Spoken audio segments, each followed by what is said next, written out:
Bien, bonjour.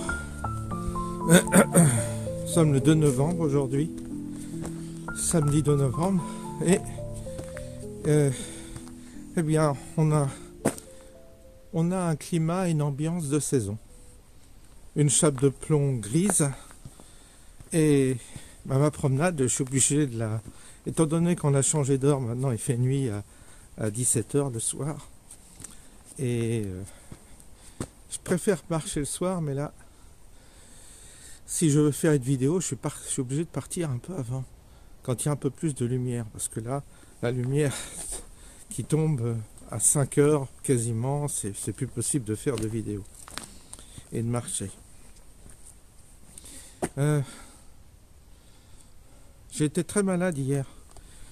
J'ai eu des spasmes, mal au ventre. Oh, je me suis dit ça c'est nerveux. Ça m'arrive rarement, mais quand j'ai des crises comme ça, c'est qu'il y a des angoisses derrière, sûrement. Inconscientes, peut-être. Et bah, c'est le corps qui réagit, c'est normal. Alors aujourd'hui, je suis un peu cassé. C'est pour ça que je m'efforce de sortir un peu, parce que pour prendre l'air, parce que sinon, ça n'avance pas. De rester comme ça, sans bouger, c'est pas une solution. C'est pas une sinécure, comme on dit.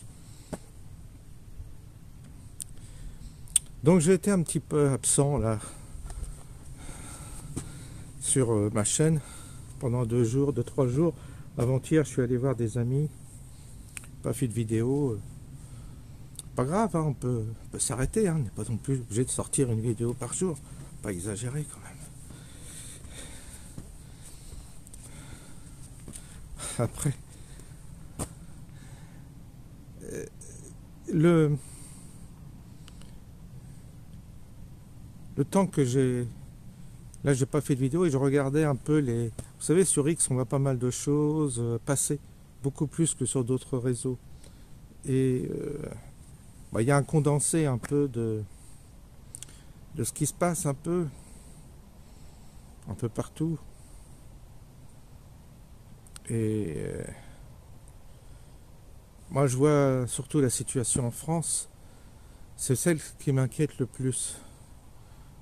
Pas parce que j'estime qu'on doit être égocentrique et ne penser qu'à soi, c'est-à-dire à son pays, mais il est naturel qu'on se préoccupe des affaires de notre pays avant de se soucier des affaires des autres pays.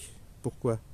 Parce que on peut peut-être avoir, nous, en tant que Français, on peut peut-être encore avoir un pouvoir sur ce qui se passe en France, mais vous n'aurez aucun pouvoir sur ce qui se passe à l'étranger. Les guerres injustes, les calculs géostratégiques qui nous échappent de toute façon par leur côté occulte. On ne sait pas qu'est-ce qui se trame vraiment, est-ce qu'il y aura une guerre ou pas, etc. On a tourné autour du pot, on s'est posé la question, on s'est fait peur, peut-être à juste titre, peut-être à tort, on n'en sait rien.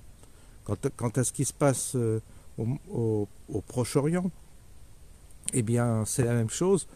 On peut s'émouvoir que ce qui se passe actuellement est catastrophique pour une population civile, mais on n'aura pas de... ça sert à rien de s'émouvoir sur des choses qui nous sont inatteignables et qui sont très loin de chez nous. Par contre, c'est intéressant de s'émouvoir quand vous avez des choses qui se passent à 100 mètres de chez vous, à 1 kilomètre de chez vous, et dans un rayon de 500, 600 kilomètres. Là, vous pouvez peut-être avoir, en fonction de ce que l'on fait, de ce que l'on dit, de ce que l'on partage, on peut peut-être influencer à notre niveau le cours des événements dans notre pays.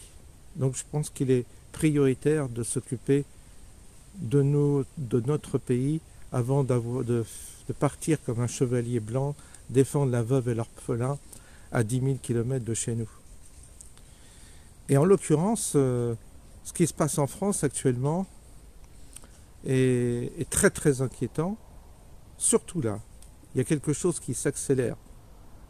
Alors attention, c'est un ressenti, c'est pas une analyse objective et documentée et sourcée. Mais j'ai l'impression qu'il y a quelque chose de déliquescent qui est en train de se produire, mais à une vitesse grand V.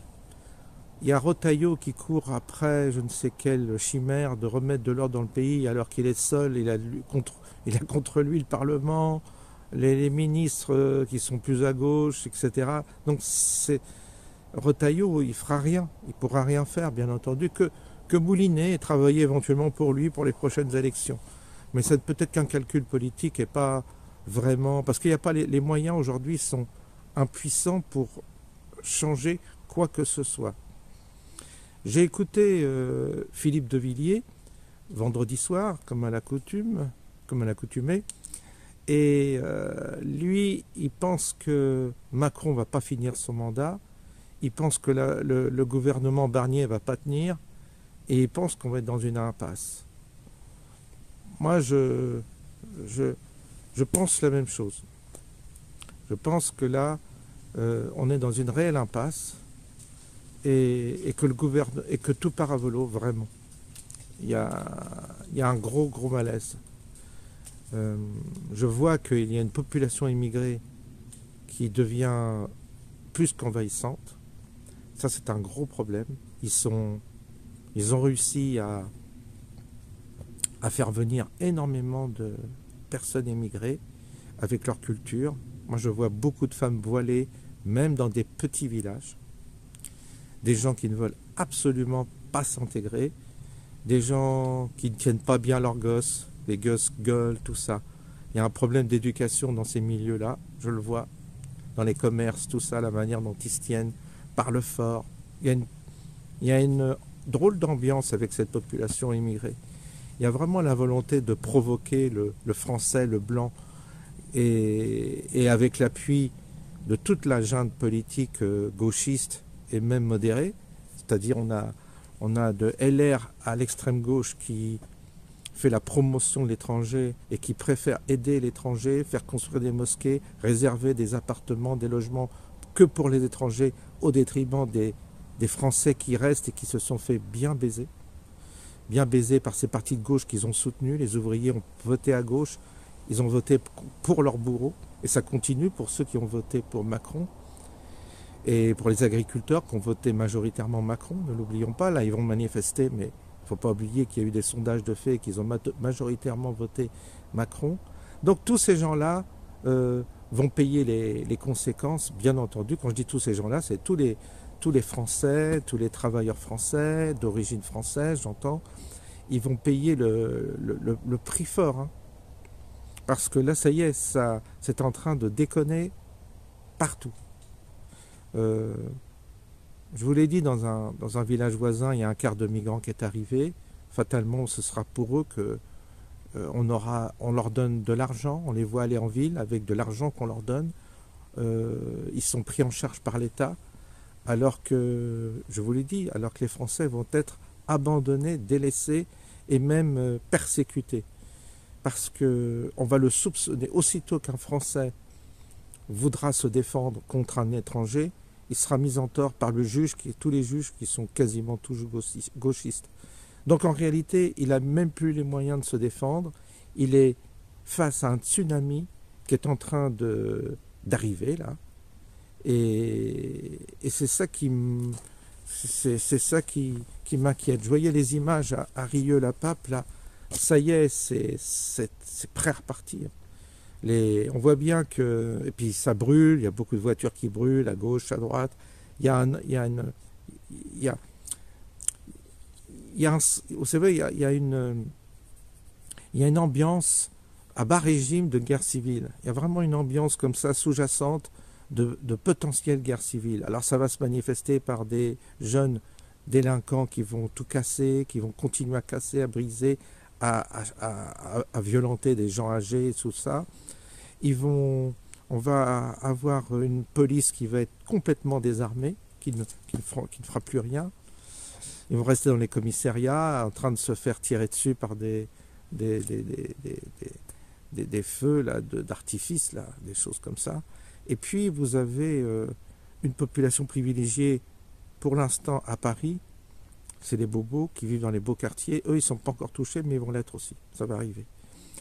On a Hidalgo qui prend des mesures totalement folles, qui veut plus de circulation, qui veut plus que les gens prennent leur voiture dans Paris, dans une partie de Paris, le centre de Paris, 50 à l'heure. Enfin, elle est en train de créer un sinistre. La capitale va être sinistrée, les commerçants.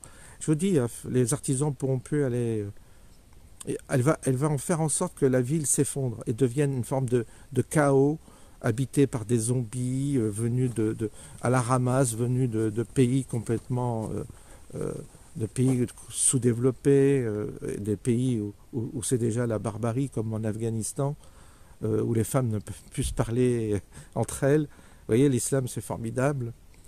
On a des beaux exemples, mais là, les féministes, évidemment, ne bougent pas. Enfin, je ne vais pas reprendre toutes les argumentations que font les chroniqueurs sur la question, sur toutes ce CNews, qui sont pour l'instant très actifs, qui essaient de faire prendre conscience à la population qui a vraiment un souci. Mais là, on est comme à un point de bascule. Je crois qu'on y arrive. Je crois qu'on y arrive et je crois que ça va être compliqué. Parce qu'on a une population émigrée en forme, nourrie gratuitement. On va payer des impôts pour nourrir tout ça. Il ne faut pas se faire d'illusions. On va... Et ces impôts qui vont être appliqués à tous ceux qui travaillent vont permettre de financer tous ceux qui ne travaillent pas. Et en grande partie des migrés ou de migrants qui arrivent sont financés par vos impôts, par vos sacrifices. On va vous demander à vous qui êtes déjà dans la galère de vous sacrifier un peu plus pour tous ceux qui viennent d'une part vous cracher à la figure, cracher sur la France, voler, violer, tout ce que vous voulez, et en plus on va les entretenir, ce qui est quand même un sacré tour de passe-passe de la part des puissances publiques qui laissent faire ça, qui encouragent ça. Et cette maladie qu'est le gauchisme entretient les gauchistes. Maintenant, ça y est, ils ont la haine du français. Ils ont la haine d'eux-mêmes parce qu'eux-mêmes sont blancs et français. Mais ils ont la haine. Alors, je ne vous parle même pas des LFI qui sont d'origine étrangère. Eux, c'est quasiment la charia, quoi. Ils veulent imposer la charia en France. Donc, ça y est, il y a un truc qui est mis en place en France et qui est un plan qui est en train d'être déroulé avec la complicité de Macron qui, lui, est en train avec Bellatar, là, au Maroc, tout ça, qui est en train de provoquer le peuple français, parce que Macron est vraiment l'archétype du petit bourgeois, du sale gosse bourgeois, vous savez, mal élevé, qui veut chier sur les Français, sur la culture française, sur la tradition française. Il a horreur. Il aime transgresser. C'est les jeunes bourgeois, vous savez, de 68 qui faisaient la révolution. Eh bien, c'est pareil. Les jeunes issus de la bourgeoisie sont les pires.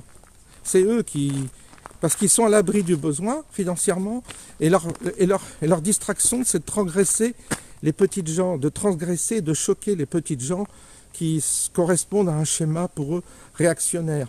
Et eux, ils se veulent toujours dans le camp progressiste, toujours plus, toujours plus, toujours plus.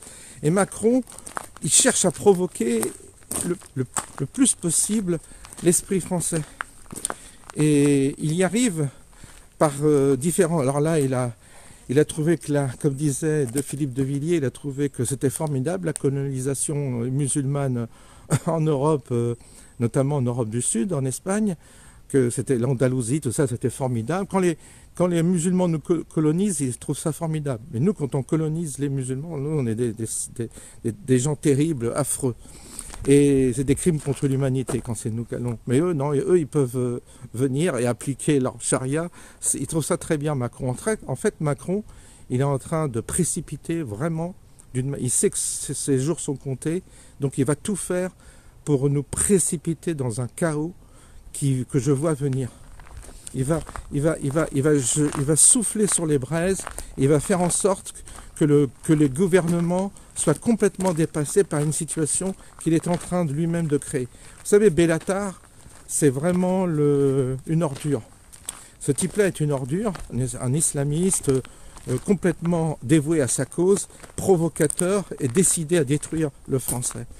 Et Macron joue avec ce type de personnage pour justement créer un chaos tel que, quel que soit le gouvernement en place, sans majorité, en plus parlementaire, ils n'auront aucun moyen.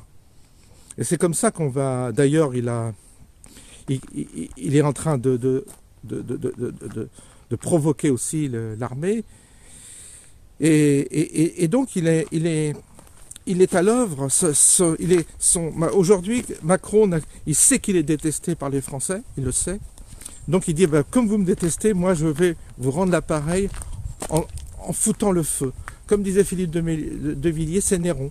Il est en train de créer le feu, avec la complicité des gauchistes, avec laquelle il s'entend très bien. Et c'est là qu'on voit que Mélenchon, qui est très bien reçu, qui embrasse Cohen, que j'ai vu dans une émission qui était accueillie sur France 5, il a dans sa... Mélenchon est très bien avec les journalistes, avec le système médiatique. Donc c'est pas un insoumis, c'est un agent du système qui est là aussi pour collaborer à créer en France un chaos et à installer une autre civilisation, une civilisation islamique, parce qu'ils veulent en fait en arriver là. Ils veulent que ce soit l'islam qui s'installe en France et qui soit d'une certaine manière la nouvelle règle, la nouvelle loi, la nouvelle morale. Eux ont envisagé ça. Et ils savent que ça ne va pas se faire facilement, donc ils vont créer, si vous voulez, un chaos pour que la violence physique soit en quelque sorte récompensée, parce que demain, si les immigrés qui sont plutôt jeunes et plutôt en forme se mettent à ruiner les petits Français qui sont fragiles derrière leurs écrans, je ne parle même pas des vieux, des boomers, qui eux sont complètement foutus, les Français ne pourront pas se défendre face à cette armée de jeunes gaillards qui est là, qui attend le couteau entre les dents de massacrer une bonne partie des Français. On y est quasiment, comme ça s'est passé en Algérie d'ailleurs, avec le FLN. Donc on a vraiment une situation extrêmement périlleuse et un pays où tout est en train de partir, mais tout est en train de s'effondrer. On a une économie qui va s'effondrer, ça c'est certain. On a une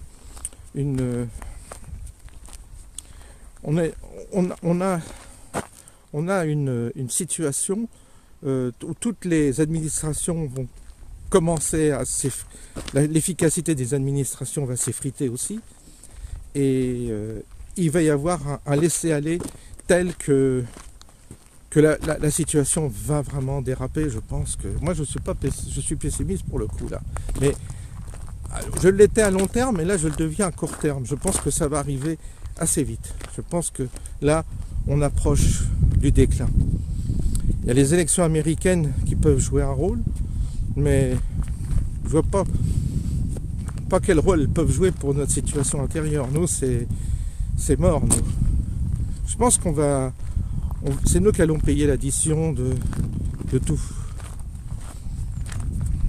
Et ça, c'est pas faute d'avoir prévenu, c'est pas faute d'avoir essayé d'éclairer les gens, c'est pas faute d'essayer de... Vous voyez, on a essayé pour certains, je vois, on peut pas discuter avec les gens qui ne pensent pas comme nous. On ne peut pas, ils sont fermés, ils sont bloqués dans des a priori qui...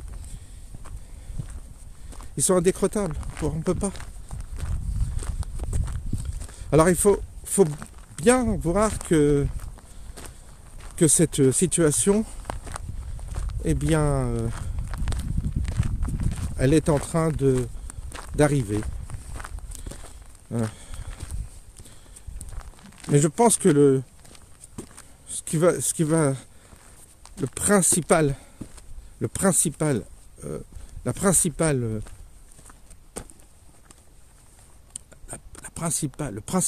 obstacle, c'est l'insécurité. Je pense que c'est ça qui va fragiliser énormément la vie quotidienne des gens. Je pense qu'il va y avoir une explosion de l'insécurité, une explosion de crimes, de délits, de vols, d'agressions sexuelles. Il va y en avoir une explosion. Tous les ingrédients sont faits pour que ça explose. Il y en avait déjà beaucoup, mais là ça va être un chaos total. Et ça va être craignos, hein, pour nous tous. Hein. Ah, ça va craindre, là, ça craint, là. Ça craint vraiment. Et en France, je vois pas qui va pouvoir les arrêter.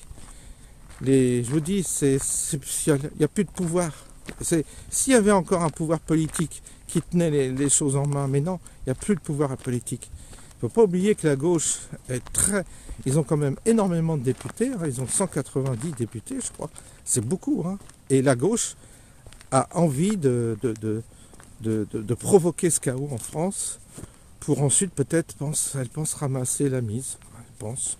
Enfin, ils sont comme possédés. En fait, à gauche, ils sont quasiment des... Vous savez, quand vous êtes les gens qui sont possédés par le mal, ils n'ont même pas d'ambition personnelle ou ils n'ont même pas une ambition de réalisation de quoi que ce soit, ils n'ont pas de plan. Leur seul but, c'est de détruire, massacrer, détruire. Et ils savent faire à gauche, détruire, enlaidir, et c'est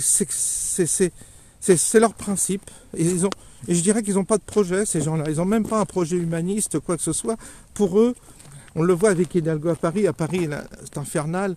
Elle n'a qu'une envie, c'est de détruire toute la vie des gens. Et il faut détruire tout ce qui fonctionne. Surtout, les choses qui marchent, il faut immédiatement les stopper. Et il faut faire en sorte de créer un univers totalement décadent, un univers chaotique, un univers à la Mad Max.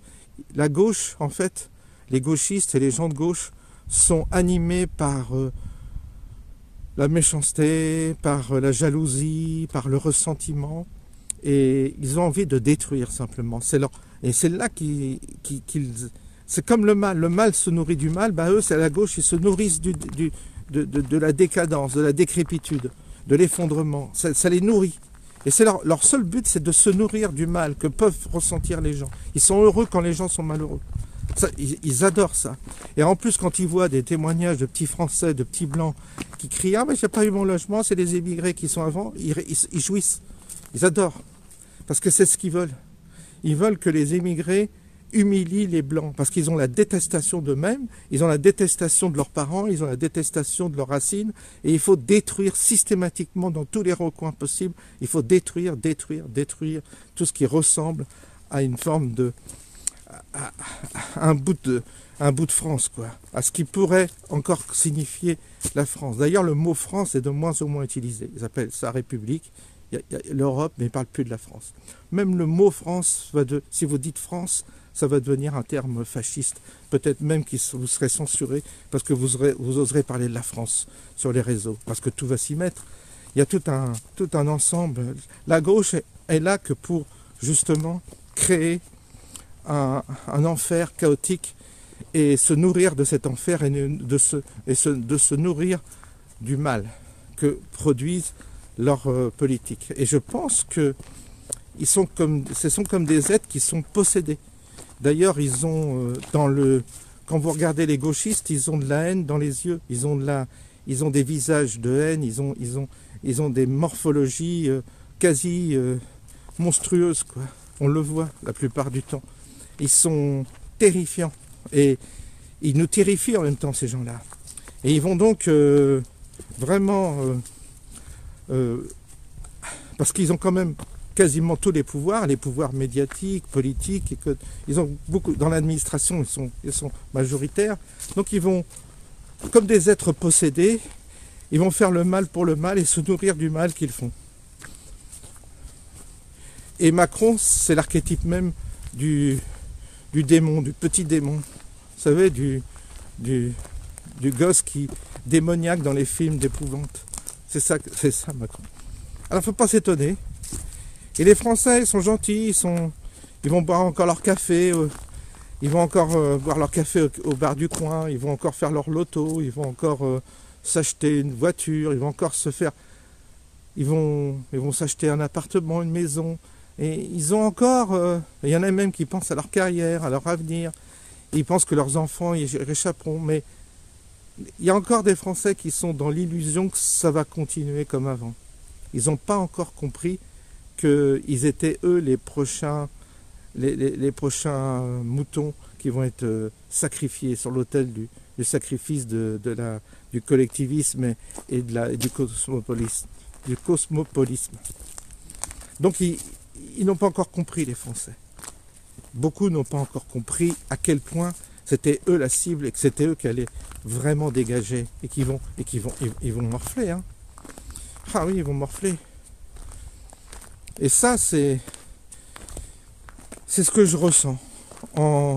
C'est ce que je ressens physiquement à travers ce que je vois autour de moi déjà. Dans les villages alentours, tout ça, je vois les comportements, tout ça. Je vous dis, c'est des villages, hein, c'est la campagne où je suis. Hein. Donc on voit déjà les effets des... Alors je ne vous parle pas quand je passe dans les banlieues, quand on passe dans des endroits, là c'est la zone terrible, quoi. Il y a des vidéos qui circulent là-dessus, mais sans regarder les vidéos, il suffit d'aller vous-même dans ces quartiers pourris où vous voyez que ça y est, c'est le tiers-monde. Vous avez énormément de banlieues où c'est déjà le tiers-monde. Énormément de villes, de petites villes où c'est déjà le tiers-monde, tous les commerces sont fermés et tout. C'est déjà le tiers-monde. Et donc, on a un pays qui est dans une telle déroute qu'on ne peut pas faire l'économie d'une épreuve qui nous attend. Et je crois que là, je le savais, si vous voulez, c'est pas nouveau, ça, je savais que ça allait arriver. Mais j'ai l'impression que là, ça y est, ça va vite en ce moment. Ça va très très vite. Et ça se dégrade très très vite. Alors j'ai pas accès aux statistiques de délinquance, j'ai malheureusement pas les statistiques, mais je pense que ceux qui sont bien placés ils sont en train de s'apercevoir que là c'est en train de déraper. Je pense que les flics sont bien placés pour voir que ça dérape là. Surtout ceux qui collectent toutes les infractions en France, les délits, et tout ça est répertorié et on voit très bien quand ça monte, quoi. Il y a quand même encore des services de renseignement qui fonctionnent en France et eux ils doivent savoir que ça y est. Et Macron est en roue libre. Macron dans ce contexte, il est en roue libre, il joue, il veut se venger des Français. Il est détesté des Français, mais il va nous le faire payer. Il a encore les clés en main pour nous le faire payer. C'est comme si vous aviez un chauffeur de bus qui était devenu fou et qui nous emmène dans le mur collectivement. Si on ne prend pas le pouvoir, si on conduit pas le bus, si on ne le chasse pas, il va nous mener au mur, il va nous mener à l'accident. C'est un chauffeur fou, c'est un chauffard, Macron. Et c'est lui qui, pour l'instant, encore le volant. Et il peut faire beaucoup de mal encore. Beaucoup de mal. Donc, attention. Attention à ce qui se prépare. Voilà, c'est pas très réjouissant ce que j'ai à vous dire. Mais c'est ce que je pense. Puis il y a le temps qui va avec. Je vous dis, là, on a la chape de plomb. C'est-à-dire gris, un paysage gris. Il n'y a plus un brin de soleil, ça fait au moins 15 jours que je crois que j'ai pas vu le soleil. Et il y a du brouillard partout. C'est pas gai en ce moment. Il faut avoir le cœur bien accroché aussi pour supporter ce temps. Voilà. Écoutez, on va se quitter. Je vous souhaite une bonne fin de journée et un bon week-end quand même. Et puis restons vigilants, faisons attention. Là pour le coup, je pense qu'il faut faire gaffe. Faire gaffe pour tout. Faire attention pour vos enfants, faire attention aux sorties, faire attention aux jeunes qui sortent en boîte de nuit, tout ça. Il faut qu'ils fassent gaffe parce que là, ça sert à rien d'insister. Il vaut mieux pas trop traîner dans les rues tard le soir. Les filles, il faut plus qu'elles soient seules. Systématiquement, les jeunes femmes ou les jeunes filles, elles doivent se faire accompagner, s'arranger pour être deux, toujours. Il va falloir apprendre déjà d'une partie, à être vigilant. Parce que ça va arriver très vite Et il va y avoir encore beaucoup de victimes, de gens qui vont être tués. Et ce sera toujours des blancs, bien entendu, des femmes blanches ou des hommes blancs. Ce ne sera jamais des émigrés qui seront tués, évidemment. Parce qu'ils ne se tuent pas entre eux pour l'instant. Ils commencent à tuer, à s'en prendre aux blancs. Donc, vigilance, vigilance. Et puis, ceux qui sont dans des quartiers où ils sont minoritaires, je leur souhaite du courage. Je sais qu'il y en a parmi mes auditeurs. C'est leur faut bien de... Moi, je me suis tiré. Je dois dire que j'ai vu le truc venir, quoi. Je me suis arrangé pour m'en aller, quoi. On n'a pas toujours la possibilité, hein. C'est pas toujours facile, ça dépend du travail que l'on a et tout. Moi, j'avais fait un concours pour être déplacé dans mon administration, pour changer de secteur, pour m'éloigner de Paris, parce que je vous dis, quand j'étais à Paris, moi j'étais à la préfecture de police de Paris, et déjà il y a de ça 10 ans, je voyais les stats arriver, et déjà j'étais un peu paniqué devant le silence des médias face à l'explosion de la délinquance que je voyais tous les jours passer entre mes mains. Là, c'est pas du virtuel, là, je les voyais. Et quand je lisais les procédures et la violence que subissaient déjà à l'époque les policiers, dont je n'ai jamais compris pourquoi ils ont été tellement frustrés par cette violence des étrangers qu'ils s'en sont pris aux gilets jaunes. Mais c'était pas les gilets jaunes, ils se sont mis à taper sur les gilets jaunes comme pour se défouler. C'était facile, les gilets jaunes c'était des gens de 50 ans qui au contraire étaient respectueux, qui pour le coup cherchaient à manifester. Et ces cons-là, ils n'ont même pas compris que ils étaient, parce qu'en fait les policiers, ils en prennent tellement sur la gueule par les émigrés, et on leur demande tellement de ne pas répondre et ne rien faire, qu'ils sont frustrés. Et donc aussitôt qu'ils avaient la possibilité de se défouler, ils se sont défoulés sur des gens, des bons citoyens, les cons. Alors ça aussi c'est vraiment stupide, mais bon, j'ai vu ça aussi. Enfin vraiment, c'est dingue, quoi. Alors à l'époque, quand j'étais à la préfecture de police, c'est vrai qu'ils dérouillent les policiers, bah oui. Mais c'était pas une raison après pour se défouler sur les gilets jaunes, mais c'est vrai qu'ils dérouillaient, hein. C'est vrai. Hein. Puis en plus, on leur demandait de ne pas répondre en quelque sorte, vous savez, il n'y a jamais eu de LBD, tout ça dans les banlieues. Hein. C'est contre les gilets jaunes qu'ils ont utilisé les moyens forts. Vous n'avez jamais d'estropiés, vous n'avez jamais de gens qui perdent leurs yeux, rien dans les banlieues. Ils n'osent pas, comprenez, parce que sinon, ils ont qu'une trouille, les politiciens. Donc ils serrent la vis aux policiers qui sont dans les banlieues en leur disant surtout de se contrôler, de ne pas réagir. Par contre, quand il y a eu les gilets jaunes, Macron leur a dit, là, vous pouvez y aller. C'est open bar, vous pouvez taper dans le tas, c'est des petits blancs, là, vous pouvez y aller, vous pouvez les massacrer. Et eux, au lieu de se mettre du côté des gilets jaunes, ils se sont mis à défendre la politique de Macron de répression. Donc il leur manque quand même quelques neurones aussi, à eux, les policiers, hein, pour avoir agi comme ça. Donc, mais ça n'empêche que quand j'étais à la préfecture de police et que je travaillais, moi je voyais les procédures passer et je voyais bien déjà à l'époque, j'ai dit il faut que je me tire de banlieue, ça craignait. Ça craignait déjà, il y a 10 ans. Et je voyais bien que ça allait se dégrader, que ça allait dégénérer. Je le voyais déjà quand j'allais en voiture au travail, je voyais qu'il y avait des comportements de la part d'étrangers qui conduisaient, qui se comportaient très très mal, je voyais. Souvent, les accrochages ou les gars qui étaient fous au volant, c'était des étrangers, c'était pas des Français. Je suis obligé de le dire, je suis désolé, mais c'est comme ça. C'était mon constat. Donc je me suis dit, il faut que je me tire dans un endroit où il y a le moins d'étrangers. Qu'il n'y ait pas trop d'étrangers pour éviter le jour où les étrangers vont s'en prendre aux blancs, pour éviter de faire partie de leurs victimes, quoi. Parce que c'est ce qui va arriver. Hein. C'est pour ça les blancs qui sont minoritaires dans les banlieues où il n'y a que des étrangers, ils vont morfler, hein, c'est obligé. Tout ça c'est couru d'avance. C'est déjà écrit d'ailleurs.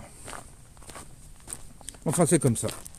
Bon je vous souhaite quand même un bon week-end et on se dit à bientôt.